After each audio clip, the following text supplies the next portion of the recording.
मावशी तुमच्या हाताने घ्या. कट करा. बहिणीचा शबरी शहरी योजना जी आहे नुकतीच मागे गेल्या वर्षी मंजूर झालेली आहे. त्याच्यामध्ये धाराशिव शहरातील पारधी समाजातील जवळजवळ 44 बांधवांना घरकुलं मंजूर झाली होती. त्यापैकी श्री काळे जे आहेत त्यांचं एका घरकुलाचं बांधकाम पूर्ण झालेलं आहे आणि उर्वरित अजून जवळजवळ एकूण संपूर्ण जे लाभार्थी मिळून जवळ 350 लोकांचा अप्रूव्हल साठी शासन स्तरावर फाईल पाठवली आहे. तर जे लाभार्थ्यांचं घर मंजूर झालं आणि त्यांचं काम सुरू आहे ते सर्वांना आम्ही शुभेच्छा देतो आणि वेळेत हे काम पूर्ण करून घेऊन आपला जो लाभ आहे त्याचबरोबर ह्याचं जे संपूर्ण जे काम आहे त्याचा पाठपुरावा पण करावा आणि वेळेत काम पूर्ण करून आपल्या आदिवासी विभागालाही सहकार्य करावं. ह्या संपूर्ण प्रकरणाचा पाठपुरावा करण्यासाठी असलेले सर्व इथले जे कार्यकर्ते असतील, प्रकल्प कार्यालय असेल त्यांचंसुद्धा मी अभिनंदन करतो आणि त्यांच्यासाठी ज्या काही सगळ्यात महत्त्वाचं घराबरोबरच उत्पन्नाच्या ज्या काही योजना असतील आणि त्यांचं उत्पन्न वाढण्यासाठी जे काही मदत होईल अशा योजनासुद्धा प्रकल्प कार्यालयानं राबवाव्या अशी सूचना मी त्यांना दिलेली आहे. धन्यवाद. या ठिकाणी आलेले सर्व नागरिक, मंचावर उपस्थित सर्व मान्यवर आणि सर्वात महत्त्वाचं श्री सुरेश चंदू काळे ज्यांचं आज घरकुल आपण उद्घाटन केलं त्यांना मी खूप खूप शुभेच्छा देतो. त्याचबरोबर इतरी जे ते 35 काय 44 लाभार्थी आहेत त्यांना सुद्धा शुभेच्छा देतो. आणि म्हणजे मला वाटतं कारण पारधी समाजाचा जी सगळ्यात महत्त्वाची अडचण आहे विशेषतः आपल्या भागामध्ये की बहुसंख्य समाज आहे तो गायरांवर बसलेला आहे आणि 2011 साली 2011च्या पूर्वी आपण बऱ्यापैकी ते जमिनी नियमानुकूल करायचो, त्यांना मालकी द्यायचो. परंतु 2011 साली आपल्याकडे सुप्रीम कोर्टाचं जजमेंट आलं आणि कुठल्याही वैयक्तिक लाभार्थ्याला आपली शासकीय जमीन देता येणं बंद झालं. त्याच्यामुळं बरेचसे आता मला वाटतं मी स्वतः एक अर्धा ठिकाणी व्हिजिट केली होती. ते संपूर्ण समाज शेती पण करतोय तसाच ते बहुसंख्य जमिनी गायरान आहे. तर आता हे जे आपले उर्वरित कर्मचारी आहेत त्यांचं मला वाटतं काय तुम्हाला जर मंत्रालय स्तरावर मला वाटतं इलेक्शनला अजून 1 महिना 1.5 महिना आहे, परंतु 15-20 दिवसात आवश्यक हालचाल नजर मला कळवा. आपण वरती विनंती करूया म्हणजे उर्वरित जे लाभार्थी आहेत ते सर्व 320 लाभार्थी आपल्याला मंजूर होतील याच्यासाठी आपण प्रयत्न करूया. त्याचबरोबर दुसरा एक विषय मी बोललेला आहे की आपले जे ग्रामीण भागातले लाभार्थी आहेत तर आपल्या मार्फत त्यांना बी संदेश जाऊ द्या की आता काय केलंय की ज्यांच्याकडे जागा नाहीये विशेषतः समजा गायरांवर आहेत परंतु मग बहुसंख्य समाज एकत्रच आहे तर प्रत्येक लाभार्थ्याच्या पाठीमागं जागा खरेदी करण्यासाठी आता जी रक्कम होती पंडित दीनदयाळ योजना म्हणून होती तर त्याच्यामध्ये 1 लाख रुपये केलेले आहे. म्हणजे गावामध्ये कुठलाही शेतकरी कुठलाही जमीनधारक साधारणतः एका एकरमध्ये 30 घरं बसतात तर एकरी 30 लाखापर्यंतचा दर घेण्यास कोणी तयार असेल ऍव्हरेज मी बघितलं आपल्याकडं साधारणतः 10-15 लाखाचा एकरी दर आहे. कुठलाही गावाचा शेतकरी तो रस्ता लागून असलेले शेत असेल आणि तो जर एकरी 30 लाखापर्यंत जरी मागत असाल तरी आपण ते खरेदी करू शकतो. त्याच्यामध्ये फक्त काय करायचं की शबरीची मंजुरी देऊन ठेवायची आधी राहून ती दिली की इमिजिएटली सीओ साहेबांना खूप साऱ्या मोठ्या प्रमाणात सांगितलेलं आहे तर ती दिल्यानंतर मग त्यांची जी प्रक्रिया होते खरेदीची प्रक्रिया ऑनलाईन आहे सगळी ती होते. तर फक्त ज्या गावा म्हणजे बरेचशा ठिकाणी तुमचं तर गायरांवरच आहे तो प्रॉब्लेम काय अजून सॉल्व्ह व्हायला नाही. आता काल परवा आपले तुमचे आले होते आपले रिव्ह्यू बनायचे ते पंडित साहेब आले होते. हा पंडित साहेबांना आज सकाळीच मला आठवण आली मी पंडित साहेबांना तो शासन निर्णय पण पाठवला की जो रमाईमध्ये काय केलंय की गायरांवर जर अतिक्रमण असेल तर 8 जर मिळत असेल तर तो घरकुल मंजूर करता येतं.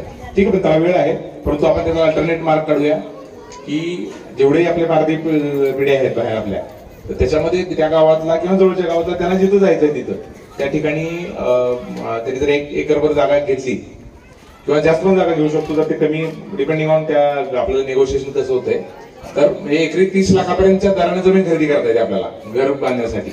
ठीक आहे ग्रामीण भागामध्ये सांगतोय तेच म्हणतो मी तसं मला वाटतं की जास्तीत जास्त लाभार्थी आपल्याला त्यात कव्हर करता येतील. फक्त ग्रामीणचा थोडा विषय की रक्कम थोडी कमी असते तुमच्यासारखं एवढं असं त्याला स्लॅबचं घर बांधता येणार ना पत्र्याचं बांधायला पण बांधेल. ठीक आहे तर मला वाटतं ते सुद्धा मेसेज आपल्या मार्फत खाली ग्रामीण भागातले जे आपले पारधी समाजाचे नागरिक आहेत त्यांना जाऊ द्या की तुम्ही जरी आहे त्या ठिकाणी होत नसेल तर जवळ जिथं उपलब्ध जमीन असेल ते पूर्ण तिथं आपण लेआउट करून आपल्या जिल्हा परिषद मार्फत ही पूर्ण प्रक्रिया आपल्याला पूर्ण करता येईल. परंतु हे झालं, घराचं झालं, लाईटचं झालं, ह्या तात्पुरत्या गोष्टी मी वारंवार सांगत आलोय की आपली जी मुलं आहेत त्यांना शिकवा. कारण पारधी समाजाकडे इतर कुठल्याही जमीन उपलब्ध नाहीये. इथं दारूचं विरोध चालतं का? इथं दारूचं वगैरे चालतं का काम? काय काम काय करतात इथले लोक? किती लोक आहेत त्याच्यात? 250 लोक आहेत. आज रेशन 2 वर्ष झालं सर बंद आहे. रेशन लातूरला हा माहिती ते झाले ते वरून झाले नाही. मला वाटतं होईल 2-4 महिन्यात होईल ते तुमच्यावर अशा त्या ट्रकवाल्यांचं बी आलं माझ्याकडे. निवेदन दिलं. हा दिले ठीक आहे. आपण लवकरच मी पत्रावर करतो याचा. त्या रेल्वेच्या ह्याला किती असतात? दिवसाला किती मिळायचं तुम्हाला? एखादं एक माल गाडी आली सर हा तर 1500-1600 रुपये भेटतात. म्हणजे किती वेळ काम करायला लागतं? त्याला 5 ते 7 तास म्हणजे अंगावरती काम राहिलं सर. अंगावर जेवढं फास्ट काम करतील तेवढं आपण लवकर करतात. आणि किती गाड्या येतात तशा? तसं गाड्या महिन्यातून रेशन गाड्या 4 येत होत्या. आता 2 वर्ष झाले सर येईना. बर खत येणार, सिमेंट झालं, साखर बंद झालं. काय जिल्ह्याच्या दुसऱ्या लातूरला सगळं चाललं सर. बरं. आपल्या जिल्ह्यात काही लोडिंग करून दिलं. बोलतो ते. त्यात दुसरा एक विषय आहे की रेल्वेच्या जे सामान उतरायला जे प्लॅटफॉर्म लागतो ना ते प्लॅटफॉर्म साठी जवळ 2 कोटी रुपये दिले होते. तर त्याचं काम सुरू झालंय का ते पण बघून मला सांगायला. ठीक आहे, सुरू झालंय. हा तेच सांगितलंय मी. आपले जे तो निधी आम्ही दिला होता अॅग्रिकल्चर डिपार्टमेंट माने साहेबांकडे. तर मी मागच्या आठवड्यात माने साहेबांना फोन केला होता की ते काम कसं चाललंय व्हिजिट करून बघा आणि एक आढावा लावा आमच्याकडे. तर ते जर शेड झालं तर मला वाटतं अजून गाड्या आपल्याला थांबायला अडचण काही येणार नाही. तर मी फक्त मला वाटतं की आपल्याकडून एकदा माने साहेबांना पाठपुरावा करा तुम्ही. म्हणजे 5-6 महिन्यात आपण जर ते काम पूर्ण करू शकलो तर किमान पुढच्या वर्षी तरी आपल्याला गाड्या सुरू होऊ शकतील. त्यानंतर सगळ्यात महत्वाचं मला वाटतं आपले जे मुलं जे आहेत त्यांना व्यवस्थित शिकवलं पाहिजे. कारण आपल्याकडे इतर कुठलंही जे कुठलंही कॅपिटल नाहीये, जमीन नाही की ज्याच्या आधारे तुम्ही जगू शकाल है ना. तुम्हाला जे काही थोडीफार रक्कम तुमच्या मजुरीत नाही ती त्याच्यातून वाचून आपल्या मुलांना शिकवलं पाहिजे. जे काही आपल्या संधी प्रशासनामध्ये उपलब्ध आहेत त्याचबरोबर शिकल्यानंतर तुम्हाला खासगी उद्योगात सुद्धा बऱ्याचशा संधी निर्माण होऊ शकतात. तर मला वाटतंय आपल्याकडे जे काही शासनानं जे काही आपल्याला फॅसिलिटीज द्यायची सगळ्यात महत्वाची शिक्षणाची, तर त्याचा जास्तीत जास्त लाभ घ्यावा. तुमच्यापैकी किती जणांना लाडकी बहिणीचा लाभ किती जणांना मिळाला? हात वर करा. नाही मिळाला? तुम्ही अर्ज तरी भरला का? भरला. ज्यांना मिळालं त्यांनी हात वर करा बरं. ठीक आहे. अजून बाकी काय झालंय? उर्वरित नाही मिळाला? तुम्ही अर्ज तरी भरला का? भरला. ज्यांना मिळालं त्यांनी हात वर करा बरं.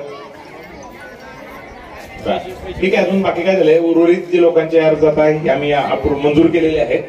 लवकरच त्याचा हप्ता ह्या महिन्याच्या एंडला मला वाटतं 30-31 तारखेला नागपूरला कार्यक्रम होणार आहे. तेव्हा त्या तारखेला सगळ्यांचे उर्वरित लोकांचे सुद्धा पैसे तुमच्या खात्यावर जमा होतील. फक्त ते पैसे योग्य पद्धतीने वापरा. आपल्याकडे महिलांना सुद्धा दारू पिण्याची सवलत आहे ना, त्यामुळं कारण इतर समाजामध्ये काय ते महिला दारू पित नाहीत, नवरा मारून घेऊन पैसे घेतो. इथं तुम्ही तसं करू नका. ते चांगल्या पद्धतीने वापरा. ठीक आहे. त्यामुळं जे काही रक्कम येईल ते मुलांच्या शिक्षणासाठी असेल, तुमच्या आरोग्यासाठी असेल, छोटा मोठा उद्योगधंदा जर तुम्हाला काय करता येत असेल. महिला काय काम करतात? बेरोजगारी.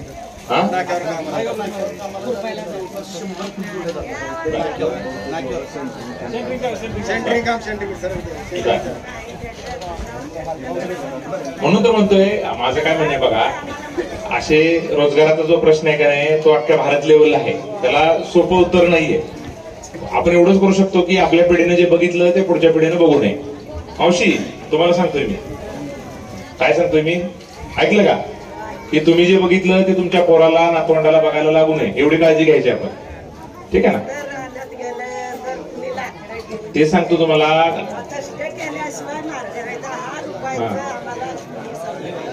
मावशी तेच म्हणतोय की आपल्याला कोण मदत करायला, आपली मदत आपल्यालाच करायला लागते. त्याच्यामध्ये आपली मुलं बाळा शिकवा. त्यांना म्हणजे नुसतं शाळेत पाठवू नका. ते शाळेत जाऊन करताय काय ते बघा.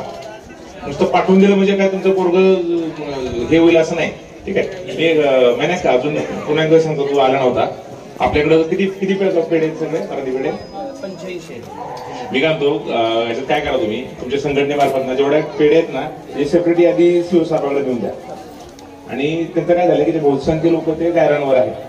मग त्यांना काय म्हणलं गावात जागा आयडेंटिफाय करायची आणि त्यांनी ह्यांची सगळी ऑलरेडी मंजूरच असते. पोटा भरपूर शिल्लक राहतो यांचा. ह्या वर्षी किती आहे सगळी त्या ग्रामीणमध्ये?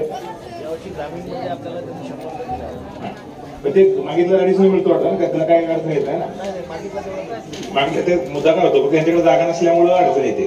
तर मी त्यांना काय सांगितलं की जेवढे पार्टी पेढे आहेत ना आणि ते सगळे एका जागेवर राहायला तयार असतात. फक्त मग जागा आयडेंटिफाय करायची आणि पीडीयू म्हणून 1 लाखाचा प्रस्ताव जो आहे तो तुम्ही तुमच्याकडून पाठपुरा केला पाहिजे. आणि शक्यतो फक्त एवढं बघायचं की ती जागा आहे ती रस्त्याच्या कडेला असली पाहिजे. ठीक आहे. तर फक्त पुन्हा एकदा संपूर्ण लाभार्थ्यांचे जे उर्वरित लाभार्थी आहेत त्यांना सुद्धा मी शुभेच्छा देतो आणि मी तुमचा प्रस्ताव मंजूर करण्यासाठी जे काय आम्हाला पाठपुरावा करायला मी करतो. पुन्हा एकदा आलेल्या सर्व नागरिकांचा मी आभार व्यक्त करतो. आणि आम्ही अजून महत्वाची गोष्ट की आता पहिला हप्ता बऱ्यापैकी मोठा आहे, 40,000चा हप्ता आहे. तर तो कोणी इतर कुठल्याही कामासाठी वापरू नये. काय किती कोण आजारी पडलं, कोणाचं लग्न आलं, कारण एकदा पहिला हप्ता गेला की परत घर कधीच होत नाही. मला वाटतं काय करतो माहिती का पीओ साहेब, आम्ही ह्याच्यात कसं करतो माहिती का, त्याला हे द्यायचं हप्ता द्यायचं नाही पहिल्यांदा. तर ग्रामीण भागात तुमचं तुम्ही ऑफलाईन निघतं ना, तुमचं ऑनलाईन आहे का ऑफलाईन आहे? पण ते मी सगळ्यात बेस्ट नाही तर कारण आम्ही व्हिडिओ करतात ना होल्ड. आदरणीय जिल्हाधिकारी साहेब, आमचे सहकारी सरतापेजी, एपीओ आमचे सहाय्यक प्रकल्प अधिकारी आणि आपल्या सर्वांचे लाडके, म्हणजे ज्यांच्या पाठपुराव्यामुळे आम्हाला हे सगळं म्हणजे शक्य तेवढ्या लवकर करता येतं, ते आमचे मार्गदर्शकही म्हणून आम्ही आणि इथले तुमची मार्गदर्शक असलेले माननीय सुनीलजी काळे. खरं म्हणजे शबरी घरकुलचा हा GR निघण्या पाठीमागेच जी कारणीभूत व्यक्ती आहे महाराष्ट्रातली ती म्हणजे सुनीलजी काळे. म्हणजे यांनी पाठपुरावा केला नसता तर तो GRच निघाला नसता. एवढं म्हणजे त्यांचं योगदान या अनुषंगानं आहे. बऱ्याच वर्षापासून ते पाठपुरावा करत होते आणि शेवटी नंदुरबारच्या धर्तीच्या अनुषंगानं तो GR निघाला. गावित साहेबांनी तो GR आपल्या समोर काढला. परंतु महत्वाची गोष्ट अशी आहे की सगळीकडे लक्षांक दिलेला असताना आणि आपले 389 प्रस्ताव असताना आपल्याला शेवटच्या टप्प्यात 44 लक्षांक दिला. 389 पैकी फक्त 44 मंजूर केले आणि त्यातही 1,10,00,000 तरतूद असताना आपल्याला फक्त 36 लाखच मिळाले. आणि त्यामुळं त्याच्यामध्ये फक्त 14 घरकुलं बसणार होती. आणि ती 14 घरकुलं जर आता तयार केली असती तर कदाचित बाकीच्या लोकांनी 30 लोकांनी आणखीन म्हणजे आमच्यावर आक्षेप घेतला असता आणि घेतलाय. काही लोकांनी काही राजकारण केलं त्याच्यामध्ये बाहेरच्या, पण त्याच्यामधून आम्ही असं ठरवलं की निधी येणारच आहे त्या आत्मविश्वासामध्ये आणि तो लवकरच येणार आहे आता. कारण तसे प्रयत्न आम्ही मंत्रालय स्तरावर केले. काळे साहेबही त्याच्या पाठीमागे लागून आहेत आणि स्वतः मध्यंतरी जिल्हाधिकारी साहेबांनीही त्याची डिमांड जी आहे म्हणजे त्या 345ची उरलेल्या आणि ह्या उरलेल्या निधीच्या अनुषंगानेही हा निधी किती आवश्यक आहे याच्या संबंधातलं पत्र माननीय जिल्हाधिकारी साहेबांच्या सहीनं सुद्धा मंत्रालयात गेलेलं आहे. त्यामुळं लवकरात लवकर आपला तोही निधी मिळेल. तेव्हा खरं म्हणजे हा पायलट प्रोजेक्ट आहे. म्हणजे सगळीकडचे लक्षांक खूप मोठे असताना, सगळीकडे मंजूर झालेले असताना, आपल्याला शेवटच्या टप्प्यात मिळालेलं असताना महाराष्ट्रात पहिलं शहरी घरकुल सुरेश चंदू काळे पापनस नगर धाराशिव हे झालेलं आहे. आणि हे सगळं अस्तित्वात येण्याचं खरं कारण आहे आमचे जिल्हाधिकारी साहेब ओमासे साहेब. खरं म्हणजे त्यांचे आभार मानावे, त्यांचे उपकार मानावे तेवढे थोडे. कारण क्रियाशील अधिकारी असले आणि त्यांचा हात जर पाठीवर असला तर काम किती वेगानं होते हे आम्ही अनुभवत आहोत. आणि आमचे जवळपास प्रकल्प अधिकारी म्हणजे प्रकल्प कार्यालयाच्या अंतर्गत येणाऱ्या सर्व कामांवर त्यांची अत्यंत बारीक नजर असते आणि शीघ्र ते कामं झाले पाहिजे म्हणून ते आमच्याही मागे लागून ते सर्व प्रस्ताव मागवून घेतात आणि स्वतः म्हणजे डीपीडीसीच्या याच्यात असलेल्या सर्व विभागांचा पाठपुरावा स्वतः घेतात. असा अधिकारी होणे नाही. मी म्हणजे खरंच त्यांचे म्हणजे आभार आणि धन्यवाद मानतो. त्यामुळे आम्हाला काम करायला खूप सोपं जात आहे आणि आमची जी म्हणजे आमचे पत्र, आमचा पाठपुरावा, आमची जी काही धावपळ आहे ती कामाला येते आणि वेळेत आम्ही ते सर्व करू शकतो. आता आपले 44 पैकी 20 घरकुल बऱ्यापैकी मार्गावर लागलेले आहेत.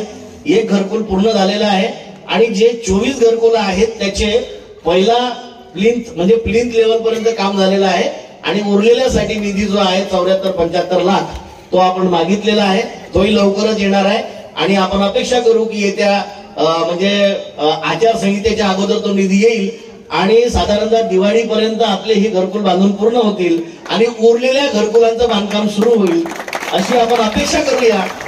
आणि मी जिल्हाधिकारी साहेबांना, जिल्हाधिकारी महोदय ओंबासे साहेबांना मी पुन्हा एकदा त्यांचे आभार मानतो आणि अशाच योजना ज्या काही आहे तर त्या योजना आपलं सर्वांचं सहकार्य, काळे साहेबांचं सहकार्य आणि जिल्हाधिकारी महोदयांचं सहकार्य आम्हाला असंच राहिलं तर आम्हाला इतरही योजना आणि ही योजना पूर्णत्वास नेण्यास शीघ्राती शीघ्र पूर्णत्वास नेण्यास आम्हाला सोपं जाईल. धन्यवाद.